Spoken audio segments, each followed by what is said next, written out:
سیدنا یونس علی نبینا علیہ الصلاۃ والسلام کی قوم کا ذکر آ رہا ہے۔ دیکھیں اللہ تعالیٰ کی یہ سنت ہے کہ اللہ تعالیٰ جب بھی کسی قوم میں کسی رسول کو مبعوث کرتا ہے تو وہ وہاں جا کر دھمکی لگاتے ہیں کہ ہم پر ایمان لے آؤ، نہیں تو بڑے دن کا عذاب تمہیں آ پکڑے گا۔ اور وہ بڑا دن ان قوموں کے لیے ایام اللہ بن جاتا ہے، جس طرح کہ حضرت موسیٰ علیہ السلام کے مخالفین کے لیے، فرعونیوں کے لیے بخاری مسلم میں آیا کہ 10 محرم کا دن ایام اللہ بن گیا کہ اس دن فرعونی ڈبو دیے گئے۔ اسی طریقے سے قوم نوح جس دن ڈبوئی گئی وہ ان کے لیے ایام اللہ میں سے ایک یوم تھا، اللہ کے بڑے بڑے فیصلوں کے دنوں میں سے ایک دن۔ تو رسول ہمیشہ یہ دعوت دیتے ہیں کہ ہم پر ایمان لاؤ، اور اگر ایمان نہیں لاؤ گے تو بڑے دن کا عذاب تمہیں آ پکڑے گا، اور الٹیمیٹلی عذاب آتا ہے، اور اللہ تبارک و تعالیٰ اہل ایمان کو انبیاء کے ساتھ بچا لیتا ہے اور مخالفین کو تباہ و برباد کر دیتا ہے، کبھی سمندری طوفان کی شکل میں، کبھی آسمان سے پتھروں کی بارش کی شکل میں، کبھی تیز آندھیوں کے عذاب کی شکل میں، کبھی زمین میں دھسائے جانے کی شکل میں، مختلف شکلوں میں اللہ تعالیٰ کے عذابات آتے ہیں۔ اور یہ رسولوں کے کیس میں ہے، کیونکہ اللہ تعالیٰ نے پیٹ رول رسولوں کے کیس میں بیان کیا ہے، کتب اللہ لأغلبن انا ورسلی، اللہ تعالیٰ نے اپنی ڈیسٹنی میں، تقدیر میں یہ بات لکھ دی ہے کہ بے شک میرے رسول اور میں ہی غالب رہوں گا۔ تو ظاہر ہے کہ رسولوں کا غلبہ اسی صورت میں ہوگا کہ جب رسول دھمکی لگانے کے بعد خود قتل نہ ہو جائیں بلکہ ان کے مخالفین تباہ ہو جائیں، اور رسولوں کو اور اہل ایمان کو اللہ تعالیٰ بچا لے۔ ایک ایکسیپشنل کیس سیدنا عیسیٰ علیہ السلام کا ہوا ہے کہ اس وقت تو ان کے مخالفین تباہ و برباد نہیں ہوئے، حضرت عیسیٰ علیہ السلام کو اللہ تعالیٰ نے زندہ آسمانوں پہ اٹھا لیا۔ یہ ایک یونیک ایکسیپشنل کیس ہے، لیکن اس کے بعد سے اب تک یہودی اللہ تعالیٰ کے زیر عتاب ہیں اس حوالے سے کہ انہوں نے اپنی روش درست نہیں کی، اور پھر آخری عذاب کا کوڑا حضرت عیسیٰ علیہ السلام کے ذریعے ہی پڑے گا ان یہودیوں پر، اور وہ جب دنیا میں آئیں گے تو پھر یہودیوں کے خلاف قتال کریں گے۔ دنیا میں ان کا دوبارہ آنے کا مقصد ایک اعتبار سے اس حساب سے بھی بن جاتا ہے کہ انہوں نے اپنی مبارک زندگی میں اپنے مخالفین کے اوپر عذاب نہیں دیکھا تھا، وہ اب جب دوبارہ دنیا میں آئیں گے نا تو وہ عذاب اللہ تعالیٰ ان کے ذریعے ان کے مخالفین پر نازل فرمائے گا۔ یہ بھی ایک حکمت ہے حضرت عیسیٰ علیہ السلام کی دوبارہ دنیا میں آنے کی، اگرچہ یہ ان کی اولادیں ہیں لیکن روش تو انہوں نے نہیں چھوڑی۔ ایک اور ایکسیپشن ہے وہ یونس علیہ السلام کی ہے۔ ان کے کیس میں تو اللہ تعالیٰ نے بالکل ڈیفرنٹ ایک فیصلہ فرمایا کہ یونس علیہ السلام کی قوم نے جب عذاب کے آثار دیکھے تو انہوں نے توبہ کی، اور اللہ تعالیٰ نے ان سب کا ایمان قبول کر لیا، اور وہ قرآن میں آتا ہے کہ 1,00,000 سے بھی زیادہ لوگ تھے جو سارے کے سارے ایک دن میں مسلمان ہو گئے۔ یعنی یونس علیہ السلام کی سال ہر سال کی تبلیغ نے کوئی اثر نہیں دکھایا، جب عذاب کے آثار نظر آئے تو انہوں نے ایمان قبول کر لیا۔ یہ صرف یونس علیہ السلام کی قوم نہیں، باقی قوموں کے بارے میں بھی سورۃ الانبیاء میں آیا کہ جب کبھی بھی رسولوں کے مخالفین پر عذاب آتا تھا تو مخالفین اس عذاب کے وقت پھر چیخیں مارتے تھے اور کہتے تھے کہ یا اللہ ہمیں ایک دفعہ چھوڑ دے، اب ہم تیرے نبی کو مانیں گے۔ سب سے بڑا خبیث فرعون، اس کے بارے میں قرآن میں سورہ یونس میں ہی ہم پڑھ چکے ہیں کہ اس نے بھی موت کے وقت کہا تھا کہ میں ایمان لاتا ہوں موسیٰ علیہ السلام کے رب پر، بنو اسرائیل کے رب پر، اور پھر اللہ تعالیٰ نے جواب میں فرمایا آن، اس وقت اب ایمان لے کر آیا، اس وقت ایمان لانا تجھے کوئی فائدہ نہیں دے گا۔ جو جامع ترمذی میں بھی حدیث ہے کہ موت کے غرغرے سے پہلے پہلے توبہ قبول ہے۔ یہ جو موت کا غرغرہ ہے نا، یہ امتوں کے کیسز میں عذاب کے آثار کا سامنے نظر آنا ہے۔ وہ پوری قوم کے لیے موت کے غرغرے کا وقت ہے، اگرچہ وہ ان پہ نظر نہیں آئی ہے، لیکن وہ اللہ کا فیصلہ ہو چکا ہے، وہ اب انہوں نے کنفرم مرنا ہی مرنا ہے۔ وہ آثار جب نظر آنا شروع ہوئے تو باقی قومیں بھی آہو بکا کرتی تھیں، اس قوم نے بھی آہو بکا کیا، اور اللہ تعالیٰ نے ان کے کیس میں وہ سن لیا اور انہیں بچا لیا۔ اور جب یونس علیہ السلام واپس آئے وہ تو دنگ رہ گئے کہ یہ کیا ہوا، میں تو انہیں عذاب کا وعدہ دے کے گیا تھا، یہ سارے کے سارے زندہ سلامت ہیں۔ اور اس سے بڑھ کر ان کو حیرانگی یہ ہوئی کہ وہ سب کے سب لوگ ایمان بھی لے آئے. تو اب حضرت یونس علیہ السلام کو وہ غم تو بھول گیا کہ میرا دیا ہوا وعدہ پورا نہیں ہوا. ظاہر ہے ایک امبیرسمنٹ تو تھی کہ آپ قوم کو کہہ کے یہ نکلے ہیں کہ اب تم پہ عذاب آئے گا, اور عذاب نہیں آیا. تو امبیرسمنٹ تو حضرت یونس علیہ السلام نے فیل کی, لیکن اس کی کمپنسیشن اللہ نے اس حوالے سے کر دی کہ جو ان کا مقصد ہے وہ پورا ہو گیا کہ لوگ ایمان لے آئے. آپ سورۃ الاعراف میں, سورہ ہود میں بھی دیکھیں گے کہ جب کبھی قوموں پر عذاب آتا ہے تو اینڈ پہ وہ قوم کا پیغمبر عذاب دیکھنے کے بعد اپنی قوم سے مخاطب ہو کے کہتا ہے کہ میری قوم, میں نے تو بڑی کوشش کی تھی کہ تمہیں اس عذاب سے بچا لیتا, لیکن تم خود گمراہی پر تلے ہوئے تھے. تو عذاب کے بعد بھی قوموں کا درد پیغمبروں کے سینے میں رہتا ہے, ایک نیچرل چیز ہے. رقیق القلب ہوتے ہیں نا جو پیغمبر ہوتے ہیں. تو یہاں پر جب انہوں نے دیکھا سب ایمان لے ہیں تو ظاہر ہے کہ وہ ایک ہیپی اینڈنگ ہوئی ہے.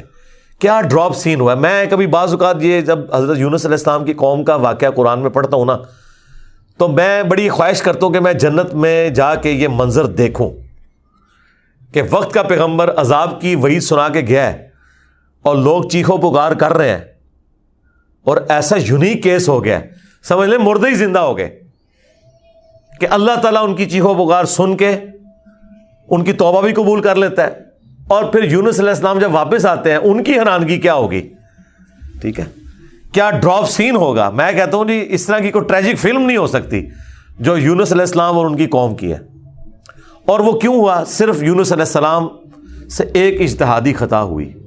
ہم اسے گناہ نہیں کہتے, وہ خطا ہے. انبیاء خطا کرتے ہیں, لیکن چونکہ وہ اپنی خطا پر قائم نہیں رہتے اور وہ گناہ کے زمرے میں بھی نہیں ہے, غلطی ہے بحیثیت انسان. انسان غلطیوں سے پاک اگر ہم پیغمبروں کو کہتے ہیں تو یہ پاک وہ والا نہیں ہے جس طرح اللہ پاک ہے. آپ سبحان کا لفظ صرف اللہ کے ساتھ بولتے ہیں, کوئی پیغمبر بھی سبحان نہیں ہے. پرفیکٹ صرف اللہ ہے. دیکھیں انسان تو ہے ہی امپرفیکٹ. جب ہم نیند کے محتاج, کھانے پینے کے محتاج, اس کے بعد ٹوائلٹ کے محتاج, اور سب سے بڑھ کر اپنی زندگی کے لیے اپنے رب کے محتاج, تو انسان تو پرفیکٹ ہے ہی نہیں ہے. پرفیکٹ صرف اللہ ہے جو کسی کا محتاج نہیں ہے. غلطیوں سے پاک صرف اللہ ہے, باقی غلطی تو کسی سے ہو سکتی ہے. لیکن پیغمبر کو ہم جو کہتے ہیں نا کہ پیغمبر غلطیوں سے معصوم ہے, عصمت انبیاء کا عقیدہ, اس کا مطلب یہ ہے کہ وہ گناہ نہیں کرتے. خطا بہرحال ان سے ہو جاتی ہے, اور خطا جب ہوتی ہے تو اللہ تعالیٰ ان کی ریمیڈی فرماتا ہے, ان کی اصلاح کرتا ہے. وہ اپنی خطا پر قائم نہیں رہتے, رجوع کر لیتے ہیں, اور جب رجوع کرتے ہیں تو امت کے لیے وہ رول ماڈل ہوتے ہیں. آج کی ڈیٹ میں رسول اللہ صلی اللہ علیہ وآلہ وسلم معصوم ہے کہ اگر زندگی میں کوئی اجتہادی خطا ان سے ہوئی تو اللہ تعالیٰ نے اس کی ریمیڈی فرما دی اور پھر اس غلطی کو معاف کر دیا. وہ گناہ نہیں تھا, یہ ذہن میں رکھیے گا. گناہ اور غلطی میں فرق ہے. گناہ وہ ہوتا ہے کہ جو پوری وعید معلوم ہونے کے باوجود انسان وہ ایکٹیویٹی پرفارم کر لے. اجتہادی خطا یہ ہوتی ہے کہ وہ ایک ایسی صورتحال اس کے سامنے آئے جس میں اس کے سامنے دو آپشن موجود ہوں, اور اس میں سے وہ ایک ایسا آپشن اڈاپٹ کر لے جو اللہ کی مرضی نہ ہو, اور جو اللہ کی مرضی والا آپشن ہے اسے وہ ترک کر دے. اور یہ وہ بدنیتی پہ نہیں کر رہا, اس کی سمجھ میں ہے ہی ہے اس کا آپشن, وہ نافرمانی سمجھ کے نہیں کر رہا. جس طرح نبی علیہ السلام نے کیا, غزوہ بدر کے قیدیوں کو چھوڑ دیا. سورہ محمد میں یہ آیت نازل ہو چکی بھی تھی کہ جب تک فتنہ مکمل طور پر ختم نہیں ہو جاتا آپ نے ان کو قتل کرنا ہے, اپنے مخالفین کو. قتال کی آپ کو اجازت دی گئی, سورہ محمد کا نام ہی سورہ قتال ہے. ہاں جب فتنہ ختم ہو جائے اس کے بعد جو جنگیں ہوں گی نا, اس کے بعد آپ کی مرضی ہے, چاہے تو فدیہ لے کے کافر قیدیوں کو چھوڑ دیں اور چاہے آپ انہیں قتل کریں. اب بدر کے بعد فتنہ تو ختم نہیں ہوا تھا, لیکن نبی علیہ السلام نے یہ ایزیوم کیا کہ 70 سردار ان کے مر گئے, ان کی کمر ٹوٹ گئی, وہ جو 70 ہم نے قیدی کیے ہوئے, چلو ہم انہیں فدیہ لے کے چھوڑ دیتے ہیں, شاید یہ لوگ اسلام قبول کر لیں. اپنی شرافت کی وجہ سے نبی علیہ السلام نے ایسا کیا. تو اس پہ پھر اللہ تعالیٰ نے سورۃ الانفال میں آیت نمبر 67 68 میں فرمایا کہ اگر وہ پہلے آیت نازل نہ ہوئی ہوتی نا سورہ محمد کی, تو ہم تمہیں عذاب دیتے اس عمل کے اوپر جو تم نے غزوہ بدر کے قیدیوں کو چھوڑ دیا, کیونکہ فتنہ تو ابھی ختم نہیں ہوا. تمہارا کام تھا قتل کرتے. اور حضرت عمر کا مشورہ بھی یہی تھا بخاری مسلم میں. لیکن نبی علیہ السلام اور حضرت ابو بکر اپنی شفقت کی وجہ سے انہوں نے یہ پلی لی کہ وہ آیت میں آیا نا کہ فتنہ جب ختم ہو جائے تو پھر تمہاری مرضی ہے, تو ہم یہ ایزیوم کرتے ہیں کہ فتنہ ختم ہو گیا. یہ بدنیتی کی وجہ سے نہیں تھا, واقعی انہوں نے یہ ایزیوم کیا تھا. لیکن وہ کس قسم کے ناہنجار لوگ تھے. حضرت عمر رضی اللہ تعالیٰ عنہ نے یہ کنکلوڈ کیا کہ نہیں, یہ اس قابل ہیں, یہ قتل ہونے چاہیے. بہرحال وہ اجتہادی خطا اللہ تعالیٰ نے معاف کی. اس طرح باقی انبیاء کرام کے بارے میں حضرت آدم علیہ السلام کی غلطی کا ذکر ہے. موسیٰ علیہ السلام سے بندہ مر گیا تھا. نوح علیہ السلام نے اپنے کافر بیٹے کے لیے دعا کر دی تھی. حالانکہ آج ایک مسلمان, عام مسلمان کو بھی پتہ ہے کہ کافر کی مغفرت نہیں ہو سکتی. تو نوح علیہ السلام کو کیا نہیں پتہ تھا؟ بس وہ وقتی طور پر ایک سمجھ لیں ایک باپ کی حیثیت سے ان کا دل پسیج گیا. انہوں نے کہا یا اللہ تو نے وعدہ کیا تھا مجھ سے کہ تو مجھے اور میرے گھر والوں کو بچائے گا, تو میرا بیٹا بھی تو میرے گھر والا تھا. تو اللہ تعالیٰ نے فرمایا کہ اس چیز کا سوال نہ کر جس کے بارے میں تجھے علم نہیں ہے. بڑا کرٹیکل جملہ تھا, اس میں مسئلہ تقدیر بھی چھپا ہوا ہے. ایک تو سمپل معنی ہے کہ اس بارے میں مجھ سے سوال کیوں کر رہا ہے؟ تم نے کب یہ ایزیوم کر لیا کہ تمہارے گھر والے اگر کفر کریں گے تو میں انہیں چھوڑ دوں گا؟ گھر والوں سے مراد وہ گھر والے تھے جو ایمان لے کر آئیں گے. آپ کی بیوی نہیں لائی, ایک بیٹا نہیں لایا, باقی گھر والے لے آئے ایمان, تو بچ گئے.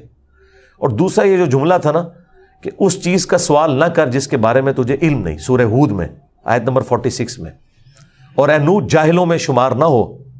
یہ بڑا سخت جملہ ہے.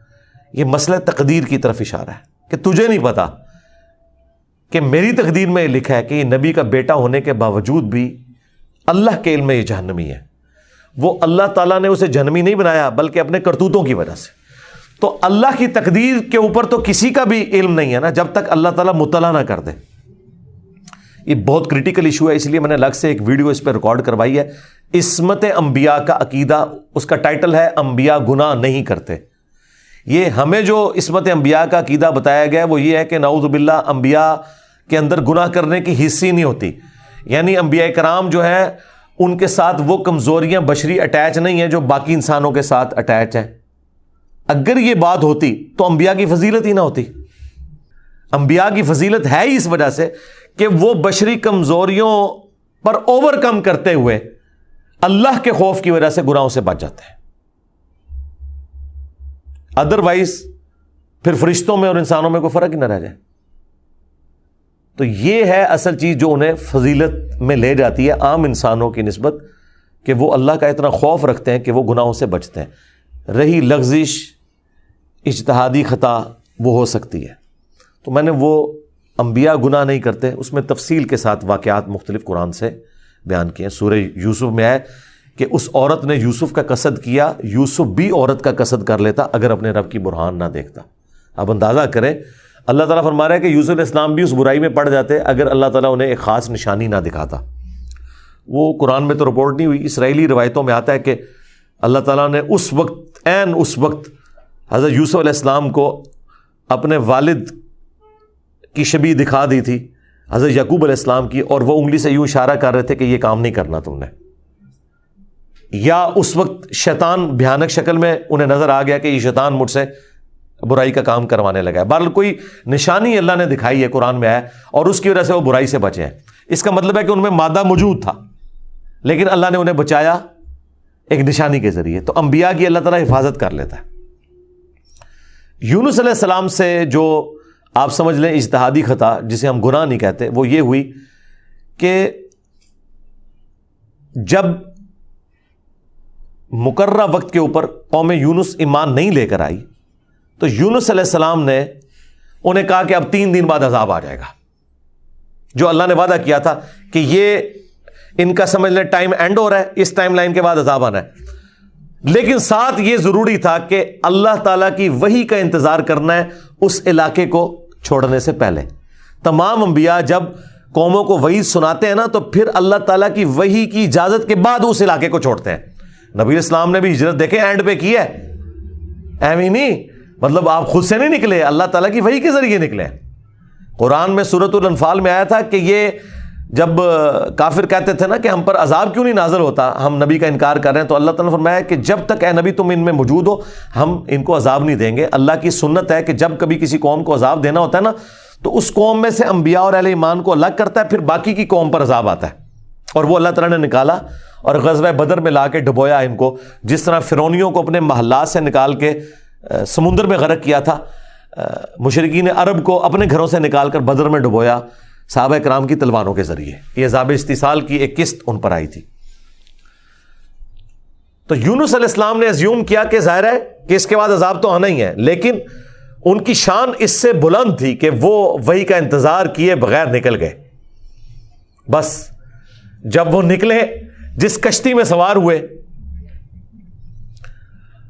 وہ کشتی جو ہے وہ بھنور میں پھنس گئی، اور ان کی اپنی ایک نارمز چل رہی تھیں کہ اگر کشتی بھنور میں پھنس جائے تو یہ اس چیز کی علامت ہے کہ کوئی غلام اپنے آقا کی اجازت کے بغیر بھاگ کر آ گیا۔ پھر وہ قرعہ اندازی کرتے تھے، اور جس کے نام قرعہ نکلتا تھا اس کو فدیے کے طور پر وہ سمندر میں ڈال دیتے تھے۔ پہلی دفعہ قرعہ اندازی کی گئی، بیلٹنگ، تو حضرت یونس علیہ السلام کا نام نکلا۔ ان کا نہیں یونس علیہ السلام تو اس طرح ہو ہی نہیں سکتا۔ دوسری بار، تیسری بار، تینوں بار یونس علیہ السلام کا نام نکلا قرعہ اندازی میں۔ تو یونس علیہ السلام نے، اچھا قرآن میں اشارتاً اس کا ذکر ہے، اسرائیلی روایتوں میں تفصیل کے ساتھ ہے، لیکن یہ بالکل قرآن میں فٹ ان بیٹھتی ہیں۔ یعنی آپ کو یہ تو بتایا گیا کہ یونس السلام مچھلی کے پیٹ میں رہے، تو وہ مچھلی کے پیٹ میں پہنچے کیسے تھے؟ مچھلی کے پیٹ تک پہنچنے کے لیے تو آپ کو دوست چاہیے، نیچے ہے مچھلی، اتنی بڑی ویل مچھلی ہے، کوئی چھوٹی مچھلی کے پیٹ میں تو رہ نہیں سکتا بندہ۔ تو وہ حضرت یونس علیہ السلام کو انہوں نے سمندر میں پھینک دیا۔ یونس علیہ السلام نے خود ہی کہا، ان کو کلک کر گیا کہ یہ معاملہ میرے اینڈ پہ ہے۔ انہوں نے کہا بھائی مجھے پھینکو، تم، مجھے سمجھ آ گئی ہے، ظاہر فوراً کلک کر گیا کہ معاملہ خراب میرے سے ہی ہو گیا۔ وہ ان کو سمندر میں پھینک دیا، تو اللہ کے حکم سے ایک مچھلی نے انہیں نگل لیا۔ یہ قرآن میں ہے۔ قرآن میں آگے تفصیل نہیں ہے کہ کتنے دن تک، لیکن تورات میں ملتا ہے کہ 3 دن اور 3 رات تک وہ مچھلی کے پیٹ میں رہے۔ یہ ویسے پبلک مشہور ہے 40 دن، نہیں 3 دن ہے بس۔ وہی 3 دن، وہ جو 3 دن عذاب آنے تھے نا، وہ 3 دن انہوں نے مچھلی کے پیٹ میں گزارے، اور وہ 3 دن ان کی قوم نے زندگی موت کی کشمکش میں گزارے ہیں کہ ابھی عذاب آیا کہ آیا۔ ٹھیک ہے، توبہ ہے نہیں ہوئی کہ آئی ایم سوری تے توبہ قبول ہو گئی ہے، نہ 3 دن انہوں نے پی کٹی ہے بھائی جی۔ یہاں تو لوگ 1 دن جیل نہیں کاٹ سکتے، 3 دن تک انہوں نے وہ تکلیف کاٹی ہے، پھر اللہ تعالیٰ نے ان کی توبہ قبول کی ہے۔ اور یہاں پہ حضرت یونس علیہ السلام 3 دن تک مچھلی کے پیٹ میں، اندھیرے میں، اور دیکھیں اللہ نے ان کو ایسے کلمات سکھا دیے، مختصر تھے، پرفیکٹ تھے، بہترین توبہ، لا الہ الا انت سبحانک۔ سورۃ الانبیاء میں یہ دعا آئی ہے، اے اللہ تیرے سوا کوئی معبود نہیں، اور تو پاک ہے نا، پاک تو غلطی نہیں کر سکتا۔ انی کنت من الظالمین، بے شک میں ہی ظالموں میں ہوں، میں انسان ہوں، انسان سے غلطی تو ہوگی۔ تو یہ دعا اتنی اللہ کو پسند آئی کہ سورہ الصافات میں آیا کہ یونس اگر مچھلی کے پیٹ میں ہمیں ان الفاظ کے ساتھ یاد نہ کرتے تو پھر مچھلی کے پیٹ سے اسی دن نکالے جاتے جس دن مردے اپنی قبروں سے نکالے جائیں گے۔ قیامت کے دن تک مچھلی کے پیٹ میں رہتے، یعنی مچھلی کا پیٹ ان کی قبر بن جاتی۔ اتنا غصہ ایک جملے نے ٹھنڈا کر دیا، اور ساتھ اللہ نے فرمایا کذالک ننجی المؤمنین، ہم اہل ایمان کو اسی طریقے سے نجات دیں گے۔ یعنی جو بھی یونس والے طریقے سے ہماری طرف متوجہ ہوا اسے بھی ہم نجات دیں گے۔ یہ دعا ہمیں اتنی پسند ہے کہ جو ان الفاظ کے ساتھ ہم سے معافی مانگے گا ہم اسے بھی نجات دیں گے۔ جامعہ ترمذی میں حدیث ہے، جو یونس علیہ السلام کی دعا کے ذریعے اللہ کی طرف متوجہ ہوا اللہ تعالیٰ کبھی اسے محروم نہیں لوٹائے گا۔ لا الہ الا انت سبحانک انی کنت من الظالمین۔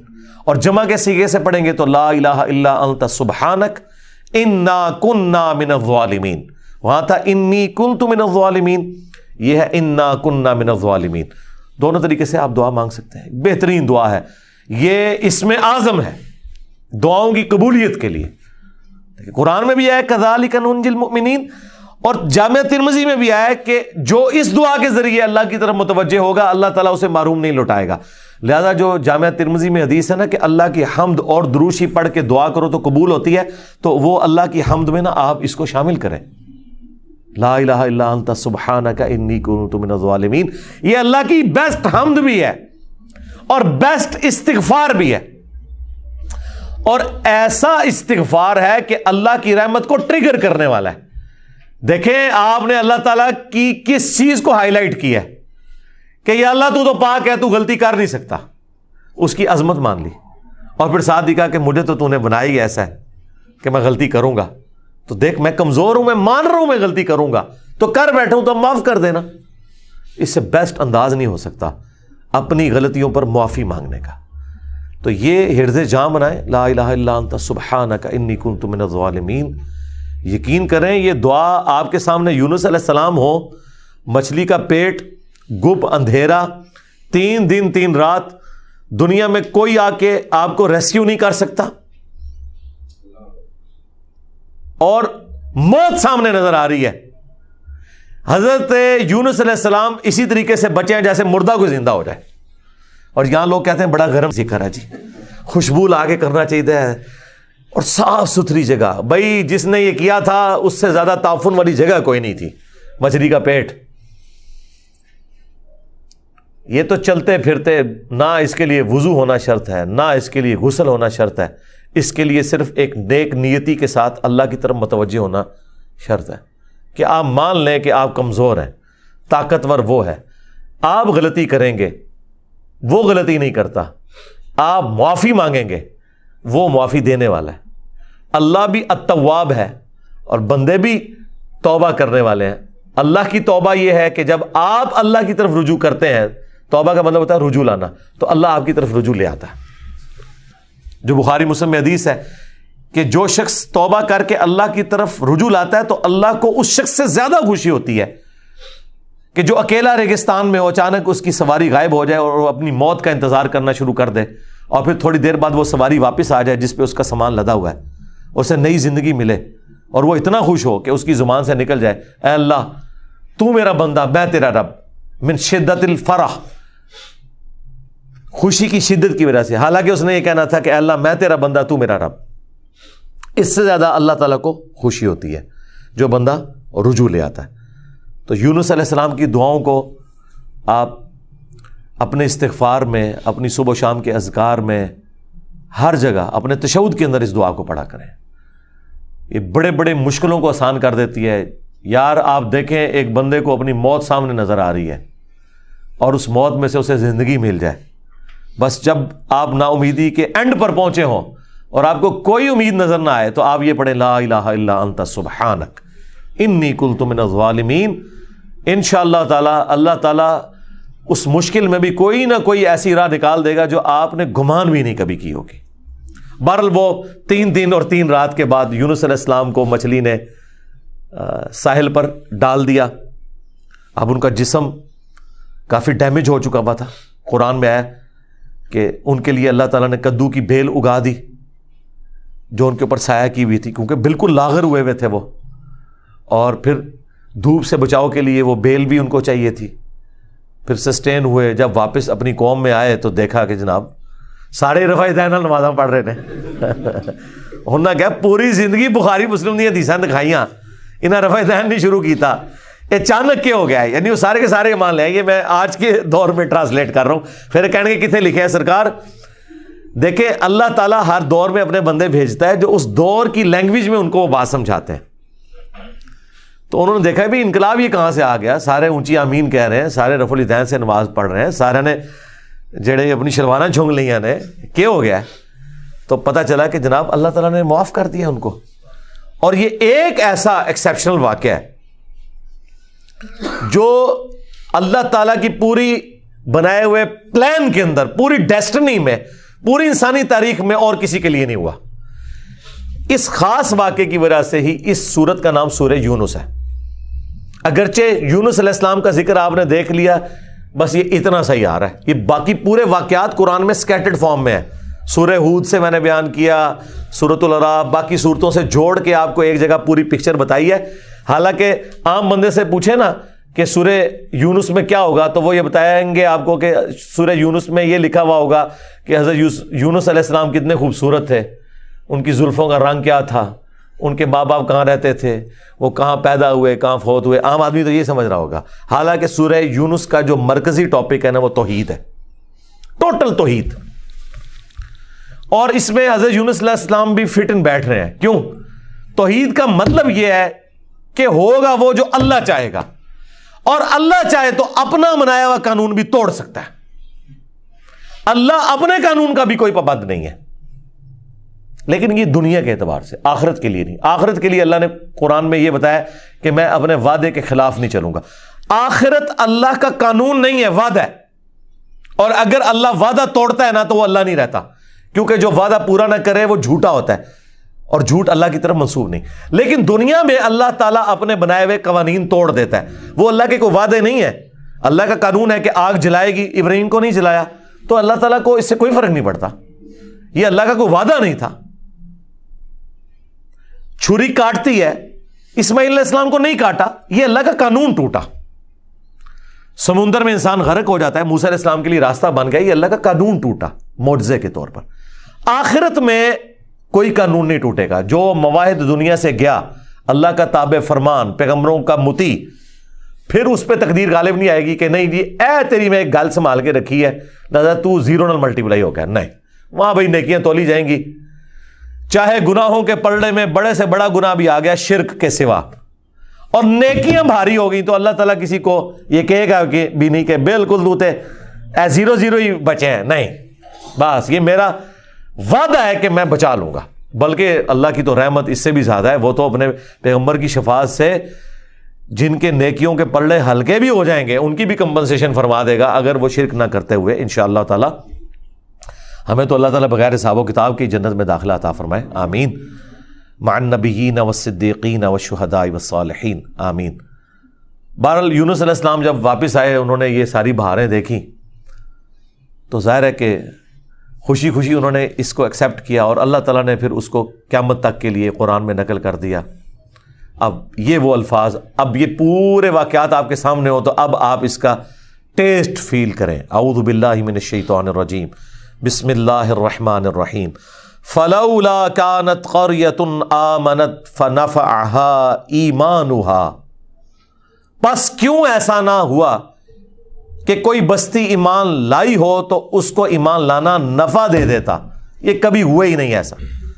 الا قوم یونس، سوائے قوم یونس کے، کہ یونس علیہ السلام کی اجتہادی خطا جو ڈیبٹ تھی وہ کریڈٹ بن گئی ان کے امت کے حق میں، کہ چونکہ ان کے وقت کے پیغمبر نے اللہ کی وحی کے انتظار کے بغیر وہ جگہ چھوڑ دی تھی، اللہ نے اس کا بینیفٹ ان کی قوم کو دے دیا.